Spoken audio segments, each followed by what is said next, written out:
Vamos a hablar del panorama electoral que ha quedado diseñado en la anterior legislatura, pero faltan votar por segunda vez algunas reformas constitucionales y hay otras nuevas que se podría hacer con desarrollos de leyes, porque anticipadamente, pues 2 años antes, estamos hablando vivamente de las elecciones porque queremos un cambio. De esto vamos a hablar con nuestro principal experto electoral. Gracias por atendernos, Fernando Tuesta. No, gracias a ti. Gracias por la invitación.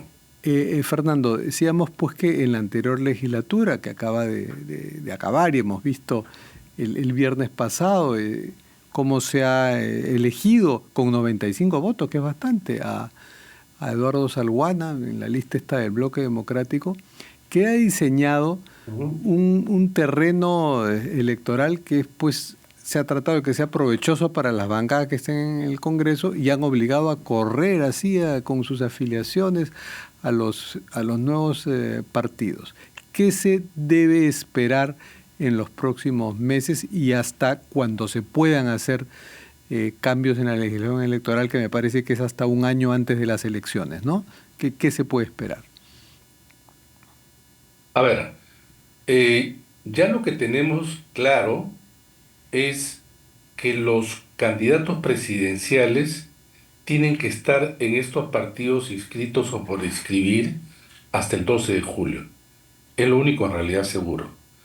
Es decir, no va a haber ningún otro candidato que salga de manera distinta. Vale decir, por ejemplo, como invitado, porque el candidato presidencial no puede ser invitado del partido, ¿no? Entonces, lo tenemos ahora entre los 32 partidos que ya están inscritos y hay todavía más de 20 por inscribirse.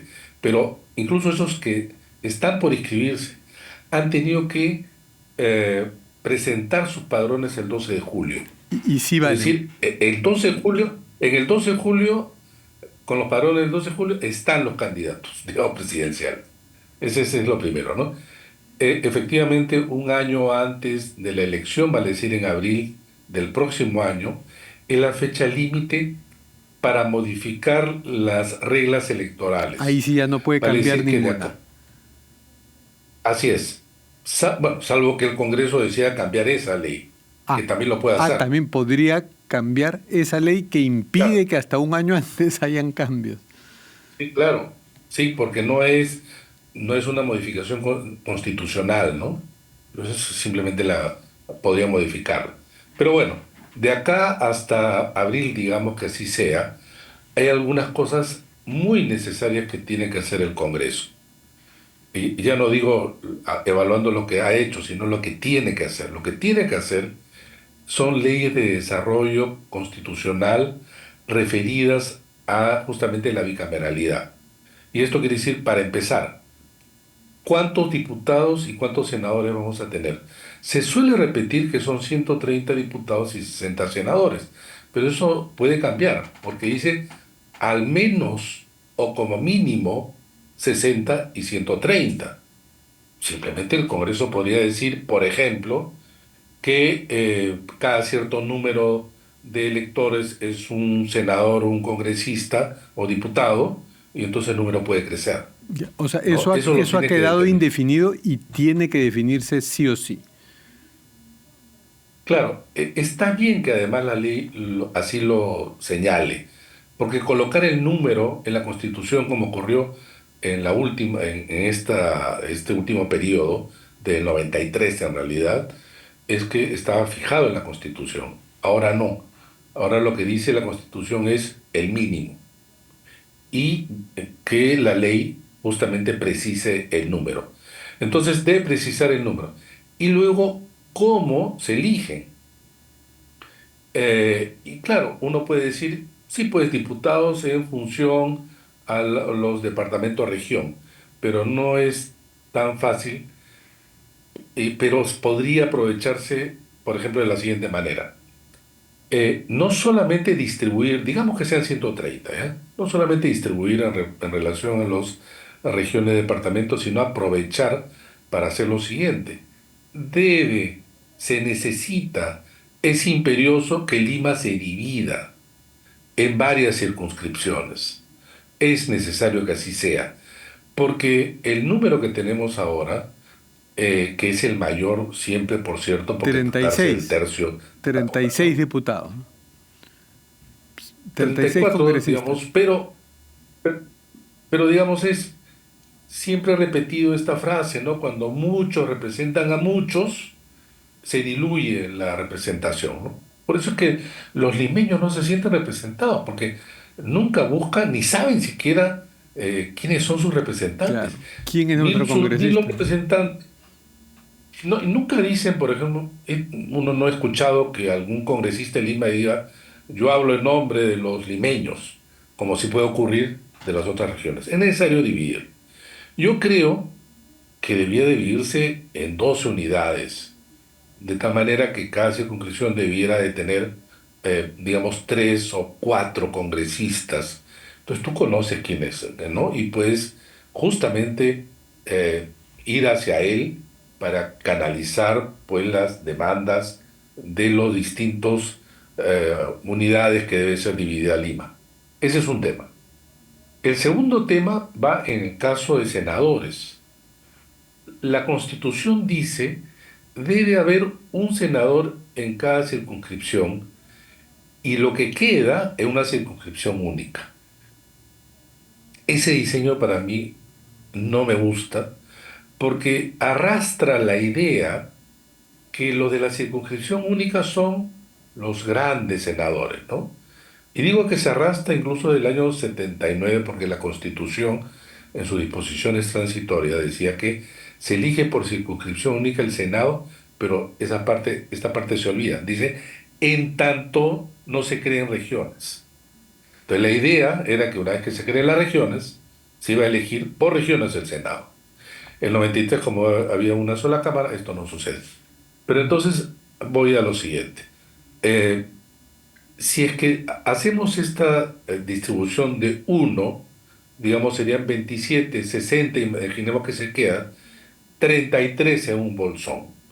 Habrían senadores de distinto nivel. Eso ya es un problema. Creo además que el Senado debía tener una representación que no se fije en función de la proporción, pero tampoco de esta manera. Y a mí me gustaba la idea de aquellos quienes tienen senados paritarios, desde Estados Unidos pasando por Bolivia, Argentina o Brasil. De esa manera además equilibra, digamos, para que si es que un partido es muy poderoso en diputados, se equilibra en senadores cuando tiene ese mismo número de representantes, como sucede, por ejemplo, en Estados Unidos. Hay 2 senadores por circunscripción, que es los estados.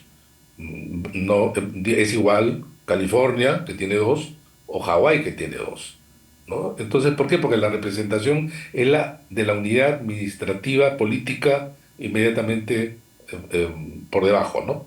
Entonces, pero eso es cómo se puede hacer ahora. Lo que tú puedes hacer es distribuir además de uno más de uno, porque lo que te dice es que se debe, pero no te impide que luego se le agregue. Eh, Eso eh, puede estar en la ley. entonces, ahí tienen un desarrollo en la ley, no constitucional, sino en una ley que hacer, y esperemos pues que la Comisión de Constitución te llame a ti y a otros expertos para que oigan los mejores consejos. Quería aprovechar que leí una columna tuya y explorar un caso y va a permitir entender las reformas que ha habido en la legislación electoral. El caso de una posible candidatura de Alberto Fujimori, que tiene pues varios impedimentos de ley que podrían hacerla inviable, y dudo pues que Fuerza Popular o cualquier otro partido lance un candidato que de pronto se lo tachan, y si tachan un candidato se cae la plancha presidencial y corre sola la lista congresal, y no cualquiera se va a arriesgar a eso, por más mítico y legendario que sea para ellos su candidato. Entonces, ¿qué podría pasar con esa candidatura de Alberto Fujimori? ¿Qué pasa cuando el primer paso, cuando llegue a las internas? Una vez, Bueno, ese es ¿no? Ese es el punto. Ese momento es clave. No la inscripción de candidaturas, sino la inscripción de candidaturas para las internas o primarias. Y eso debe ser más o menos julio del próximo año. ¿Y por qué digo más o menos? Porque todavía no hay un cronograma. Y no hay un cronograma porque todavía el Congreso falta definir justamente la ley de desarrollo constitucional en muchos aspectos, ¿no? Entonces, yo lo que creo que como muchos, que esta es una jugada estratégica de atracción, ¿no? De votantes hacia Alberto Fujimori y que luego él, como está impedido, simplemente traslade, traspase o intente hacerlo a Keiko. Bueno, pero acá hay un punto. Si es que ellos lo inscriben, digamos, como candidato en las internas, el Jurado Nacional de Elecciones, por ley, tiene que valorar la inscripción. Podría hacerlo de manera formal nada más, pero igualmente cualquiera lo puede tachar. Y entonces ahí tiene que ir al tema de fondo. Y en principio debiera de considerarlo improcedente. Ya, Pero se conoce, sí. perdón, quiero que me aclares esto, porque sí, todos sabemos que ya para la inscripción ante el jurado formal de un candidato que ha pasado ya por las internas, allí sí, claro, tiene que valorar su legalidad y puede ser tachado. Pero el candidato para inscribirse en las internas tiene que ser valorado por el Jurado Nacional de Elecciones. ¿Eso está ya establecido en la Ahora ley? sí, Ah, ahora sí, ese es el punto. Y justamente, claro, la ley no es tan precisa o el jurado tiene, digamos, esta flexibilidad, pero no tanto, porque más allá de la valoración es que si se presenta, también tiene que haber un periodo de tacha. Y entonces ahí sí tiene que ir al tema de fondo y tiene que declararlo improcedente, salvo que modifiquen pues la Constitución y allí sí cambia la cosa, porque por más que ahora exista una coalición mayoritaria, una cosa es eso y otra cosa ya es de cara a la elección donde cada uno baila con su pañuelo. No van a favorecer a un contrincante que obviamente puede ser, digamos, un potencial triunfador. Entonces, si eso ocurre, si es que se tacha al candidato presidencial, como tú bien has dicho, y se cae la plancha en su conjunto. Y eso es obviamente un perjuicio para Fuerza Popular. Pero ahí viene el otro tema. ¿Qué pasaría si es que ya no es en el momento final de la inscripción de candidaturas, sino mucho antes? Digamos que se caiga la plancha, pero todavía no está al límite, ¿no? del deadline, ¿no? Sino que es posible sustituir la plancha. Eso tiene que pasar entonces por presentar no solamente una plancha de tres, sino también suplentes. Lo otro que podría ocurrir es que al borde de la inscripción digan, dado que nos van a tachar y nos van a retirar, solamente inscriben la plancha ya encabezada por Keiko Fujimori, ¿no? En resumen, este es un dilema que se resuelve de todas maneras en julio-agosto. Y en todo caso, de acá hasta el próximo año van a seguir, creo yo, jugando con la figura de Alberto Fujimori como candidato, donde Keiko va a decir, si está mi padre, yo no estaré en la plancha. Pero en el y momento de julio dirá, no, mi padre no puede, o Alberto dirá, yo no puedo, y entonces tiene que ir Keiko y lo llamo a votar por Keiko. claro, y figuras parecidas puede haber en otros frentes donde también hay candidatos que tienen impedimentos porque están inhabilitados, como Martín Vizcarra o Antauro Humala, si es que la intención de voto que ahora parece insinuárseles se mantiene, ¿no? Bueno, Sin duda.